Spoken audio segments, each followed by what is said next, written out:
Hello, SJD here. This will be part 3 in a series looking at cornerstones, and I'll be focusing on this cornerstone and this particular building and those connected with it. This is the master building, as it's called, or the master apartment building is another name, on Riverside Drive in New York, and it has some really interesting connections. So there, the cornerstone 1929. Master apartment, and I'm pretty sure that this R stands for Roerich. Now, even the three dots around the circle, very interesting. Now, cornerstones usually, well, apart from having, especially very typical to have a Masonic ceremony connected to it, but the cornerstone will often have a hollow piece for a time capsule. Now, another altar stones in very important churches, cathedrals, also require a relic in there, and if you're not familiar with the Shakespeare equation or the barcode, I'll try to remember to put that in a link to that in the description as well, because he talks about the church and the altar stone, and he did pulled an awesome magic trick to be able to run some equipment across the altar stone there in the church Avon, where the Shakespeare had, Shakespeare, the altar stone there. That link will also be in the description, because it's whatever else, it's an awesome job that he did to get himself into the church and to be able to examine the stone in brilliant stuff in plain sight, as they say. Awesome magician's trick, so to speak. But this cornerstone and the master building in New York City, why is it so important to so many people? Have examined that, but what's inside this cornerstone? This is a very interesting connection. Now, I'll put the link in the description to a video I did a while back. I did a whole series on New York and all the connections there, the architects and the buildings, but also how the movie Ghostbusters, the original proper good movie, had some awesome hints. So if you remember, there was Ivor Sandor. He was this mystical architect, and the building itself that was featured in Ghostbusters had all sorts of connections to, let's just say, mystical orders and stuff. Now, that was fictional, and there was a whole near catastrophe. But as is so often the case, there's at least a grain of truth in what they were talking about in the particular building they were focusing on Ghostbusters. That link will be in the description. And these people, Einstein, Roosevelt, now I forget this architect's name, very important architect. He did Bush Tower in New York and many others. George Washington, Freemasonic Memorial was also one of his. I can't remember the name off the top of his head. But this character, especially Nicholas Roerich, and he will be especially Einstein, Roosevelt, and Roerich will be looking here. So just quickly to go through that Ghostbusters video. So this is the scene from the movie, and in the movie it was 550 Central Park West, as the Ghostbusters called it, Spook Central, with all this weird metallurgy and design. Essentially, in the movie it was to be a mystical cosmic antenna. However, this is here on the left of that is 55 Central Park West, the real building, and you see it doesn't quite match. But on the other side, here we have the master building, or master apartment building. That's also a picture of it on Riverside Drive. And this building and the architect and those featured, those directly connected to it, very closely match what was the story in Ghostbusters. You can see it's actually, the Ghostbusters building is a fusion of these two. Now, I won't go into the numbers, but I've mentioned that it's got all the very special numbers and measurements in there. It's very both Central Park West and the master building, and if you blend them together again, you get a lovely coincidental storm of all the lovely numbers, as they're called. Of course, just a coincidence, because they don't do these things, even though they just randomly fall on these very special set of numbers, which connected to all sorts of other ancient units of measure, which are also on the very special set of harmonic numbers and all the geometric, arithmetic, astronomy, music connections that come through it. But of course, nothing to see here. But this video, the link will be in the description to this video. So yeah, you see it's actually a fusion of those. In the movie 550 Central Park West, the actual building 55 Central Park West. So that's the actual building. If you remember the movie, the big marshmallow man stood on the church. So there's no mistaking that was, but in the movie they just turned it into that other variety, Spook Central. So there you see the movie scene, that's what the church, and the church there just before the big marshmallow man. If you zoom in, as you know, if you see 550 Central Park West instead of 55. Okay. Now, what's interesting about the actual real building is the connection between Jesuits, Freemasons, and Theosophy. Also Rosicrucians. They're all coming together around very important people, very important features in this building, the real building. Now, Nicholas Roerich is a famous artist, architect, and mystic as well, and he was especially very strong connections. He was a theosophist. The original building was essentially built for him, and it housed the Roerich Museum originally. He then had a falling out with his patrons and moved the museum somewhere else, but this was the initial location of the Roerich Museum. It was basically built for him. This guy, really powerful patrons, built the museum for him. Here are some features. Now, the link in the description, I'll put another one in regards to Louis Parry, and his strong connections to the intelligence world, and did some amazing research. I'll put that link in the description to quite a long documentary, but really encourage you to watch it and look at it, because he was examining what was in this particular box. That was so that's Nicholas Roerich's wife, and this was their treasured possession.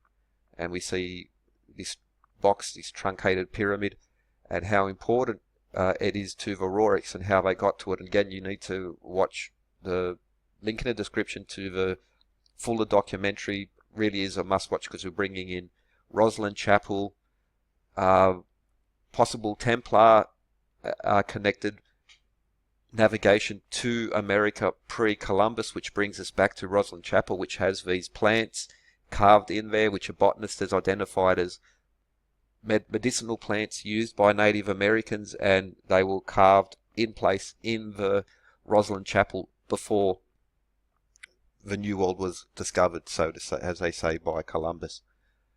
So, okay, now I couldn't find the original one. This documentary's been reposted. It's a watermark by UFO TV, but they were not the producers. I don't believe so. And Lost Secrets of the Illuminati might turn some off, but it is a very interesting, very serious documentary, and they won't. Yeah. So again, this link is in the description. Must watch. And again, because he mentions Rosslyn Chapel and this altar stone, this cornerstone, and Jesuits, Masons, Theosophy, and Roerich, and some really strange happenings in the Roerich building. Yeah, Louis Parry. Now, the focus of that documentary is the Shepherd's Monument, and decoding some very unusual inscriptions here, and the art. Again, you need to watch the documentary to get the full detail of it, but it's interesting because they dropping hints or dropping codes in there, and you just follow. You have the money, the people, the organisations. It all comes around. He also mentions how intelligence agencies in the Americans and Israelis and others are so interested in collecting ancient artifacts and looking at those things. Now it's very interesting.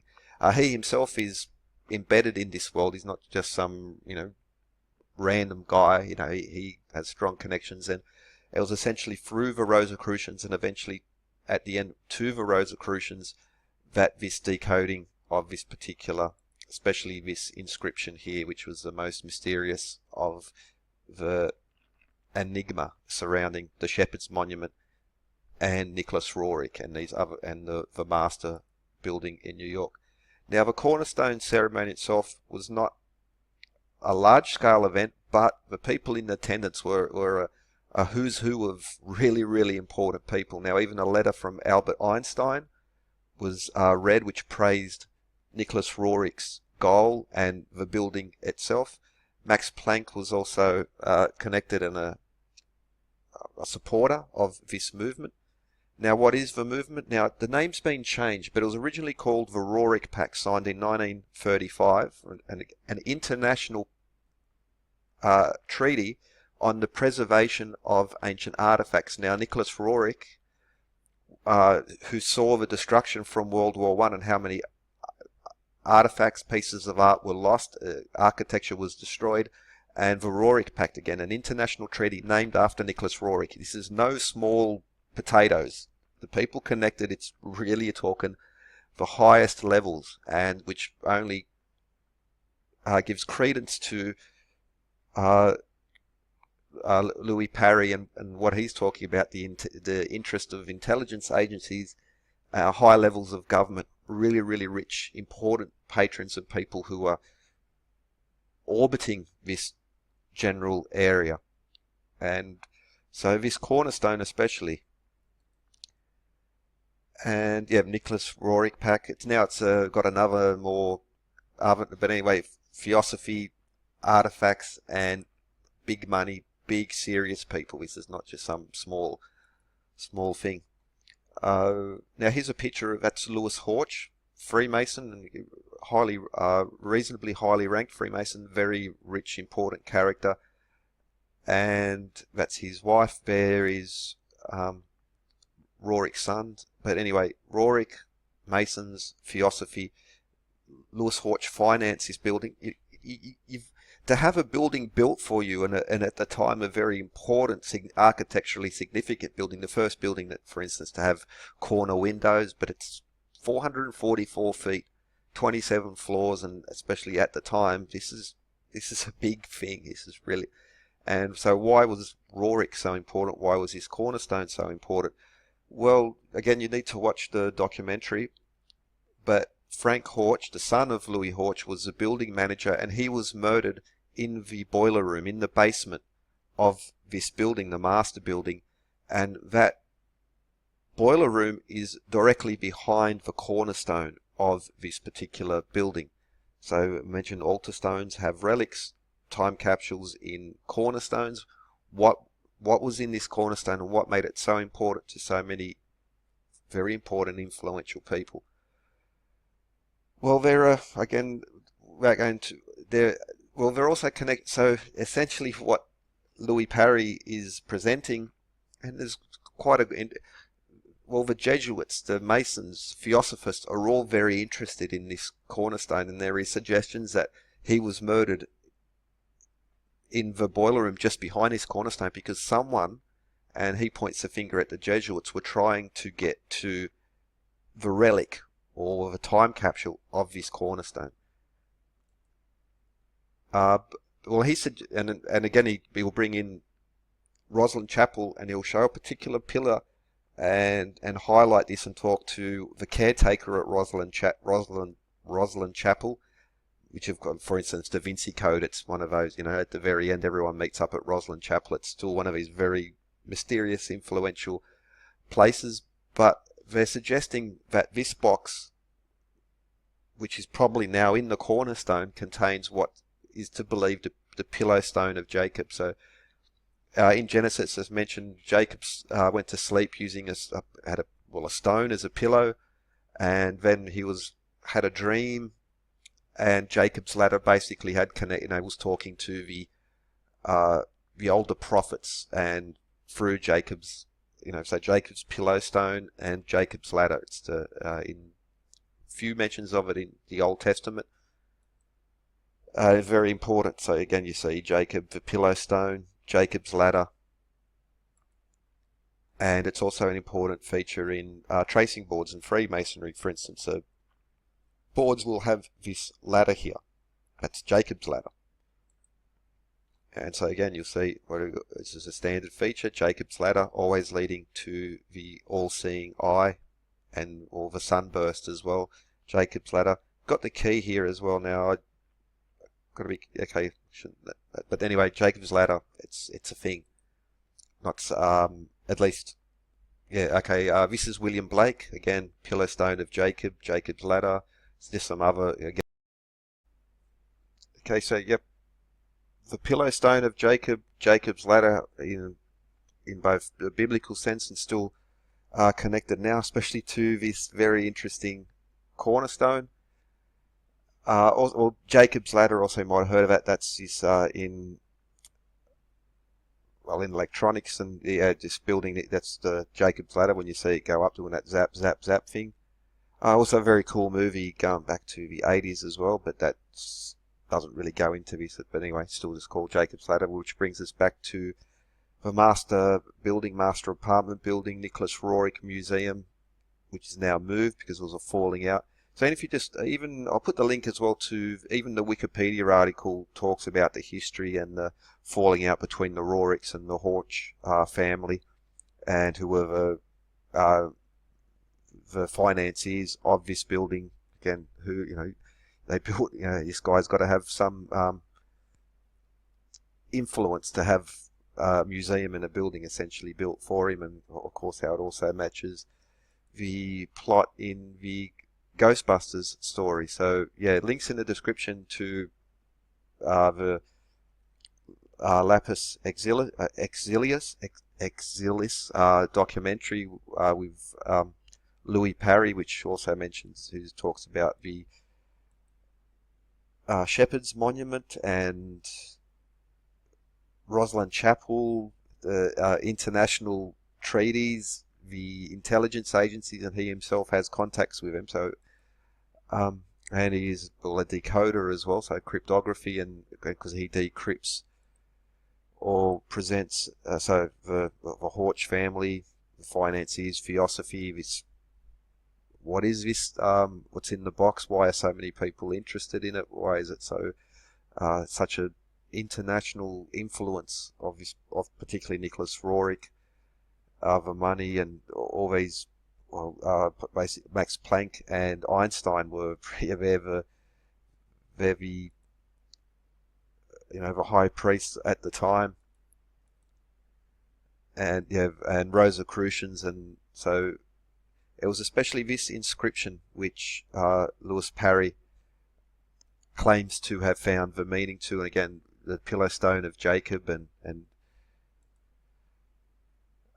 Rosslyn Chapel. Yeah, it's really interesting stuff in regards to cornerstones, and also I did like one on a couple of videos, especially on how phi is embedded in so much of mainstream movies and TV series, and J.J. Abrams as well. I'll put the link in that description. Yeah, J.J. Abrams, because he's in plain sight, as they say, and it's, for instance, the series Alias, which he did, which was about the intelligence world and them collecting old relics as well. So it nicely fits in to real world events and big money, big connections. So, okay, Esoterics of Ghostbusters, J.J. Abrams, I made those. I'll put those in the description, but especially the one by the documentary filmed around Louis Parry. Really, really, it's worth watching, worth looking into, and of course it connects to Jesuits,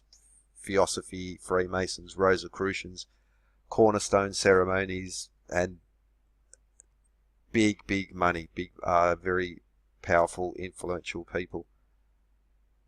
And okay, anyway, the computer's not playing. It's freezing up, but anyway, hope you enjoyed. Have a good one. Especially, I'll put that link at the top of the description. That's the one you really need to watch. Have a good one.